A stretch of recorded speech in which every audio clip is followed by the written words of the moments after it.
क्योंकि पटना का पहचान एक नए शहर पाटलिपुत्रा के नाम से होना चाहिए।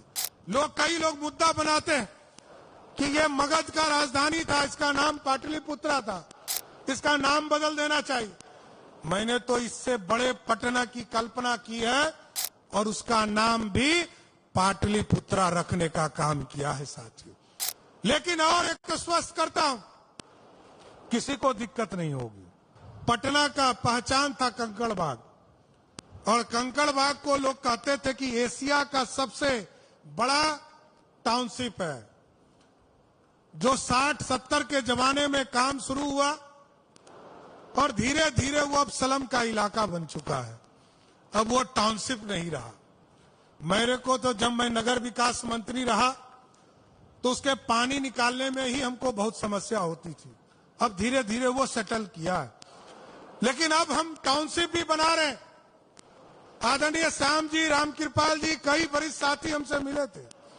लोगों ने कहा कि आप जो टाउनशिप बना रहे हैं, क्योंकि बड़ा टाउनशिप बना रहे हैं, क्योंकि पटना का पहचान एक नए शहर पाटलिपुत्रा के नाम से होना चाहिए। कई लोग मुद्दा बनाते हैं कि ये मगध का राजधानी था, इसका नाम पाटलिपुत्रा था, इसका नाम बदल देना चाहिए। मैंने तो इससे बड़े पटना की कल्पना की है और उसका नाम भी पाटलिपुत्रा रखने का काम किया है साथियों। लेकिन और एक स्पष्ट करता हूं, किसी को दिक्कत नहीं होगी।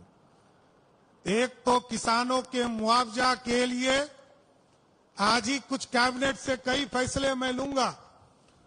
चाहे वो किसानों को यदि मुआवजा देना है तो जितने मुआवजा आज मिल रहे हैं उससे अधिक मुआवजा देने का काम हमारी सरकार करेगा साथियों।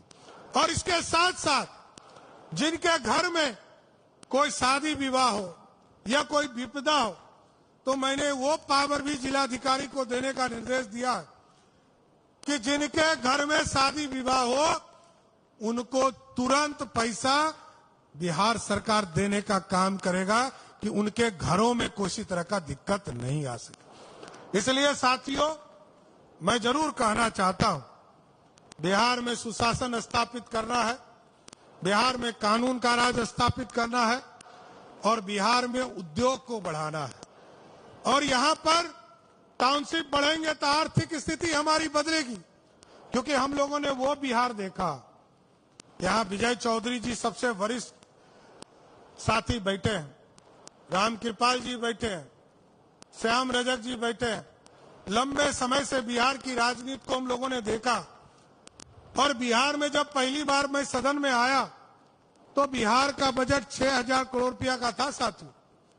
लेकिन जब नीतीश कुमार जी, सुशील मोदी जी ने पूरी अर्थव्यवस्था को ठीक किया और जब मैं 2024-25 का बजट पेश कर रहा था तो मेरा गर्व से सीना 56 इंच का हो गया।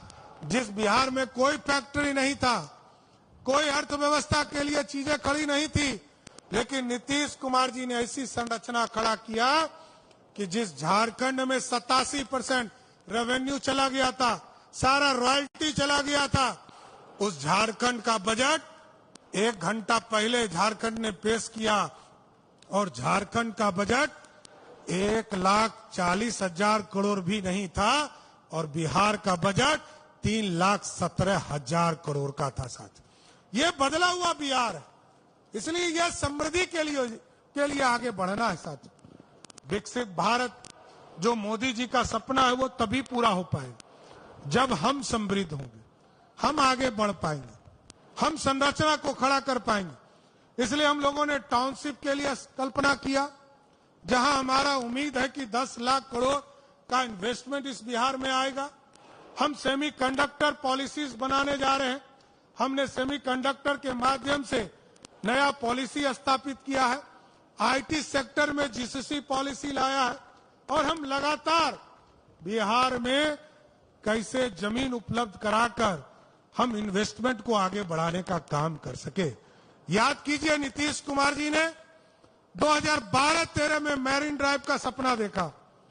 1970 में बॉम्बे में एक तरह से मैरीन ड्राइव बनकर तैयार हो गया और ये 26 किलोमीटर का सड़क, लगभग 6,000 करोड़ का सड़क बनाने में नीतीश जी को धीरे धीरे राशि देकर 13 साल लगे साथियों।